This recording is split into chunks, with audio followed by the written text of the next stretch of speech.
I am in a little bit of an abusive relationship with Jura. I keep telling all of you guys how much potential Jura has, and Jura keep being Jura. But it seems like they are listening to us, because they have now released a fully craft presented Jura core range release with this Perspective series number 1. And being number 1, we can hopefully assume that there's going to be more. I know what you're thinking, Jura don't normally do this, and you're right, they don't. You're thinking the price is going to be astronomically high and it's not going to be something that anyone's going to get to enjoy, but it's £70, which for a craft presented, peated 16-year-old whiskey, sadly these days is not too ridiculous. So I gave this one a try because I'm always keen to give Jura a chance to succeed, as I know that it can. I did give them a chance earlier this year, I think it was, with their Black Friday release, which came through Master of Malt or Whisky Exchange. I can't remember which one it was. Doesn't really matter. Wasn't overly impressed with that. If you have a look at my recent Black Friday whiskey review, which was it was a teenage age statement Jura as well. It just seems a little bit too cask dominated for me. The spirit didn't have a chance to really have its say. So I've been burnt by Jura once already, although I don't know if that's necessarily their fault, because it was an independent bottling, but now I'm very pleased to see that we have an official bottling from Jura, which is ticking all of the craft boxes. Need to mention the presentation, the physical presentation on this one. I'm going to show you a little bit of close-up. So, a very striking tube. Some people don't, but I really like the bottle shape that Jura use. It feels traditional. I don't know if it really is, but it fits your hand, I think. And we also give you a little close-up of that so you can freeze it and have a read if you want to. But Jura tell us that the carton and the label on the bottle that you're about to see on this one, this pattern in the background is all completely unique. You'll never find 2 tubes and 2 bottles which are the same, which is interesting. It's impressive that they've done it, but I can't really say that I care. I think that this looks good, but if it was the same on every bottle and tube, I think that'd be fine. I was half expecting them to say something about blockchain and NFTs when they started saying that every bottle was completely unique. Thankfully, I don't think they have, because I think that us in the whiskey enthusiast community have kind of proved that whiskey people don't care about NFTs. This is the bottle and the label that you get. So you can see that it has got that 16-year-old age statement. Interestingly, it's still quite orange, even though they tell us on the label down here that it's non-chill filtered and natural colour.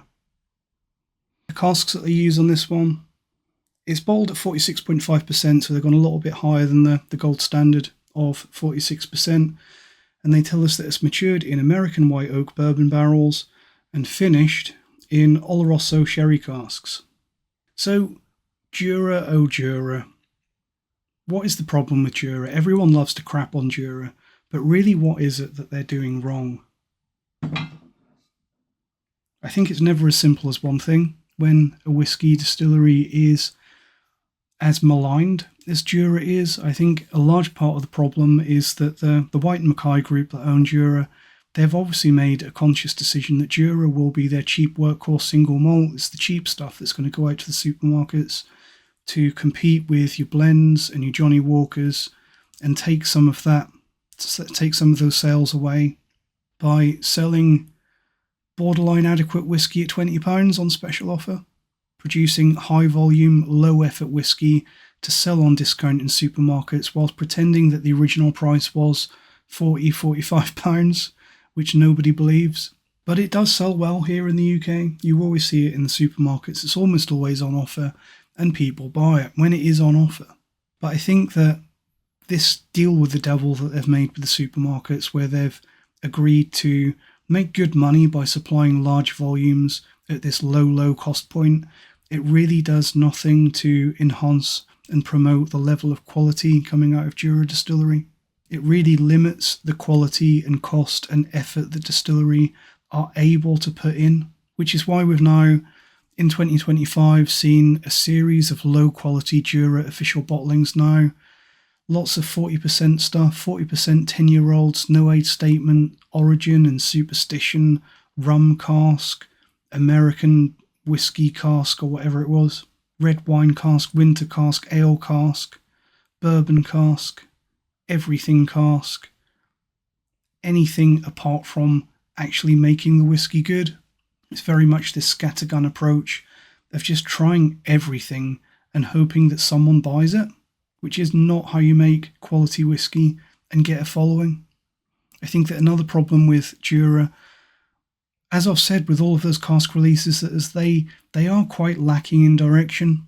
Jura is a distillery that doesn't really know who they are or what they want to make. And you kind of get the feeling that they don't trust their spirit when they're constantly trying rum casks, wine casks, 7-wood, and also the fact that they cask finish everything.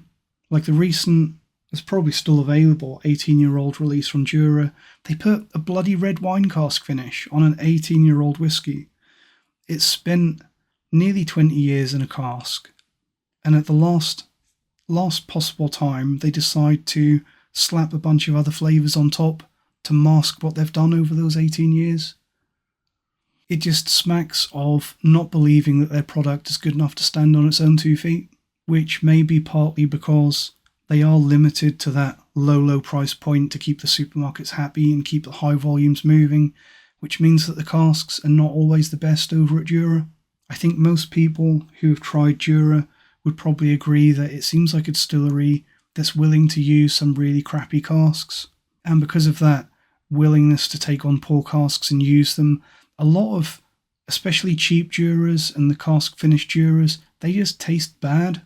It tastes like they're using and reusing whatever old casks they've got, and in my humble opinion, those poor casks, which are a result of that low price point, are really the key problem in what's wrong with Jura today, because Jura distillate has bags of flavour and character, and it could really be so much more. Some of you grey-whiskered whiskey enthusiasts out there might remember that there was previously a 16-year-old Jura in the core range, and that wasn't very good either. And I'm talking about the Durex Zone, which there's actually a reference to, I think on the box of this one, they refer to the 16-year-old Durex Zone, which has now been discontinued. And the name Durex Zone means it's celebrating the people of Jura. And personally, I would have left that reference to the old 16-year-old off the label of this one. I had a bottle of the Durex Zone 16-year-old Jura years ago, and I absolutely hated it. It was probably the first truly drain-worthy whiskey that I'd ever had. I was never quite sure, because it was quite a few years ago and it was earlier in my whiskey journey, but I think that old bottle of Durex Zone that I had, it was possibly a case of TCA, cork taint, or possibly some really badly sulphured casks. I'm kind of thinking it may be a combination of the two, but it was horrible stuff. And I actually tried to kind of pinpoint the problem and see what was going on, because I tried the 16-year-old Durex Zone as a bar pour on a couple of other occasions, and I just found the same horrible flavour profile and the same issues. So I really don't know what was going on with that previous 16-year-old Durex Zone, but it was bad. But that doesn't mean that this one will be. Hopefully they've learnt and grown a little bit since then. They've definitely given us a better presentation on this one, because the ABV from the old 16-year-old Durex Zone to this one has gone from 40 to 46.5, and we've gone from coloured and chill filtered to natural colour and non-chill filtered. We're told that the casks that they use for this new 16-year-old are, it's matured in American white oak bourbon barrels and finished in Oloroso sherry casks. You were doing so well. It does boggle my mind why Jura consistently feels the need to mature whiskey for 15, 16, 18, 20 plus years and then slap a cask finish on it. What did you not like about the whiskey after that 16-year maturation that made you want to change it? Anyway, let's get some in the glass and give it a nosing.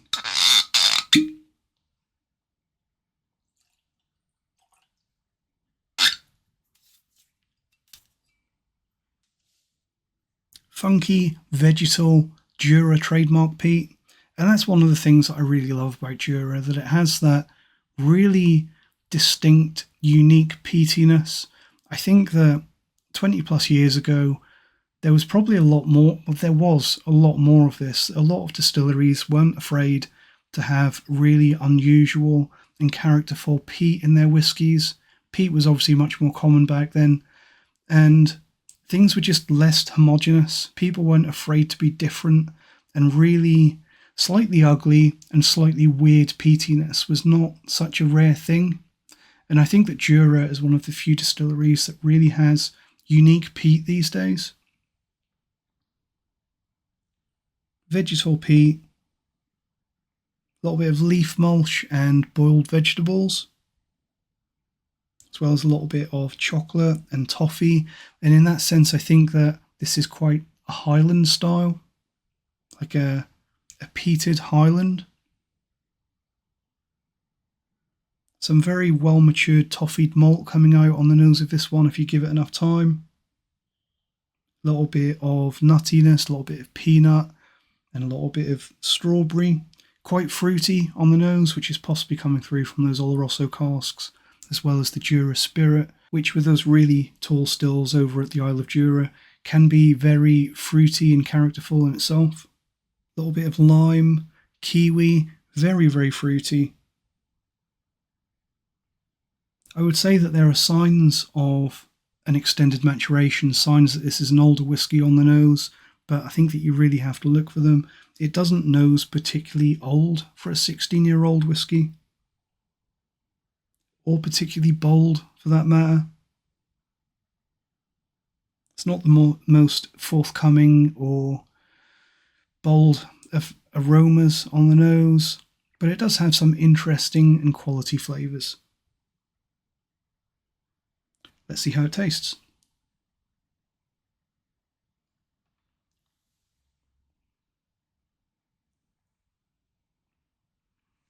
On the palate of this one, some more nuttiness, a little bit of fruit and nut chocolate, as well as a slightly hollow, sweet strawberry note, which I think is probably coming through from that Oloroso sherry finish. Some more lime on the palate of this one, and some more of that toasted oak.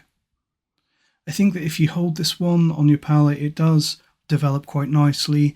There's a growing complexity quite late on the palate, but you really have to hold it and really wait and look for it, which again I think is probably to do with the fact that the maturation on this one has been disturbed by that cask finishing. A little bit of peatiness, but I think it's the kind of peatiness that a lot of people that are newer to peated whiskey might miss. They might not necessarily identify the peat on the palate of this one as actually being from peat. There is a slight background, slight smokiness, but really the peat really blends into that toffeed maltiness. As for the finish, let's have one more sip. Rich and malty, toffeed malt, very Highland again. Chocolate malted milk biscuits, toasted grains, and a little bit of light peat, with a little bit more of that lime, kiwi fruitiness coming through. So, first of all, I think it's important to say Jura are definitely going in the right direction with this. It's the best Jura that we've had for years and years and years, and it's miles ahead of that 16-year-old Durex Own that they referred to on the box for some reason.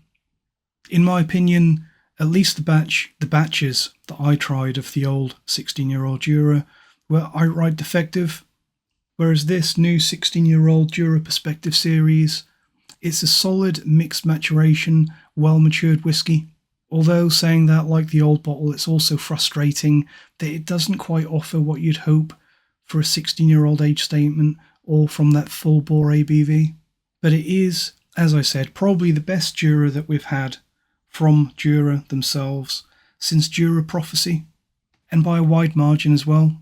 I'll go as far to say that this Jura Prophecy Series 01, it actually reminds me a little bit of what I'd expect to get from an older, lightly peated Ardnamurchan, because it has that funky peat and the barley notes and the toasted malt and the slightly strong oakiness. Really, those flavour notes blending together really reminds me of an Ardnamurchan. I do wish that this stuff wasn't partially cask finished.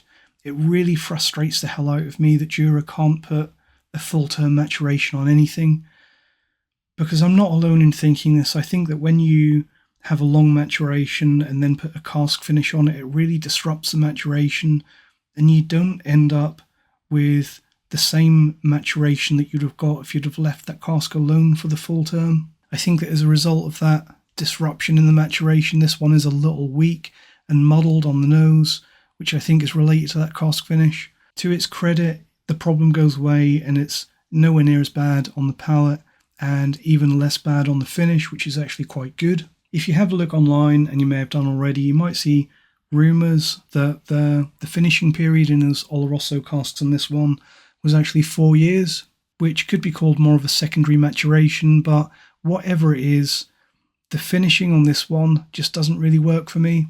I'm glad they did it, but I'm kind of wondering if this needs to be a full 16 years old. Don't get me wrong, I'm really, really glad that they have given us a well-presented Jura, but I can't help feeling that all they needed to do was increase the ABV of the 10-year-old and drop the filtration. But Jura's got a Jura, so we've got a cask finish. They love it. They can't stop. They can't help themselves. I do think that this is a good whiskey, though. It's very much a massive step in the right direction for Jura. I think that if you, like me, are a Jura fan, then I think that you will like this. I think that it's worth paying £70 to try a proper Jura. I also think that if you like Ardnamurchan AD, then you stand a good chance of liking this as well. Although considering that this is a 16-year-old whiskey, I think it would be shamefully outclassed by any of the Ardnamurchan special releases like the cask strength or the sherry cask, which shows you that considering that this is 16 years old, something's still not quite there. So while I think that this is very promising, I think that it's really good stuff, but I think unless you are a long-suffering Jura fan like myself, then it's probably not an essential purchase. It's just not quite the knockout Craft Presented Jura that I was hoping for, but it's close and it's very, very promising. I just hope that the Perspective Series 02 will be a similar thing without that cask finish, and whether that 02 release is a full-term bourbon maturation or a mixed maturation, I just want Jura to have the confidence to give us something which is full-term matured. I do wonder though, and I hope I'm wrong, but I do wonder if this will be another one like Lechig's Sinclair series, where we never get a number 2. All I can say is that I hope Jura have the moral fibre to get the number 2 out. And on that note, I'll pass it over to you. What do you think about this one, if you've been lucky enough to try it? Are you also hoping for Jura to one day realise its full potential, or have you given up? Let me know in the comments. Thank you very much for watching. I'll see you next time. Cheers.